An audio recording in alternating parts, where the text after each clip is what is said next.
Ministrstvo za okolje in prostor in GZS, Zbornica komunalnega gospodarstva, sta v sodelovanju s Skupnostjo občin Slovenije in Inštitutom za politike prostora 15. februarja 2017 organizirala prvi posvet o izvajanju obvezne občinske gospodarske javne službe urejanja in čiščenja javnih površin. S tovrstnimi aktivnostmi želijo spodbuditi sodelovanje in povezovanje med ključnimi deležniki in oblikovati izhodišča za morebitne spremembe veljavne ureditve, ki bi ustrezneje uredila izvajanje te javne službe in v nadaljevanju omogočila njen razvoj. Kakšna so vaša pričakovanja od tega posveta? Ministrstvo za okolje in prostor pripravlja prenovo zakona o varstvu okolja in zaradi tega je z veseljem izkoristilo to priložnost in ponudbo Gospodarske zbornice Slovenije, da skupaj proučimo problematiko občinske obvezne gospodarske javne službe urejanja in čiščenja javnih površin.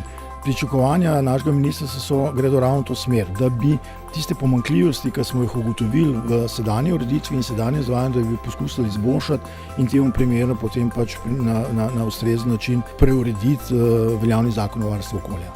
Kako vi vidite delovanje gospodarske javne službe urejanje in čiščenje javnih površin v Sloveniji? Jaz jo v okviru danih možnosti vidim kot zelo pomembno dejavnost, ki pravzaprav se glede na to, kako slabo je strokovno in organizacijsko podprta, zelo dobro znajde in dobro deluje.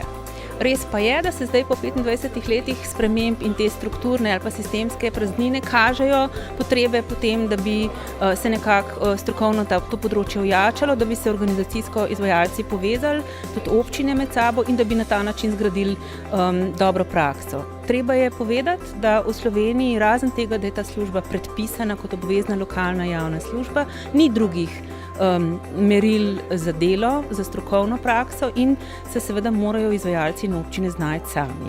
In kot rečeno, mislim, da se znajdejo dobro v okvirih danega, da pa so zelo velike razvojne možnosti tukaj in s tem tudi povezujem ta lep odziv na današnji dogodek. Kakšni so vaši vtisi z današnjega posveta, kakšni so zaključki? Posvet smo organizirali skupaj z MOP-om in smo, z udeležbo izredno zadovoljni. Udeležili se je več kot 80 udeležencev strani izvajalcev javnih služb, kot tudi občin, približno pol je bilo vsakih.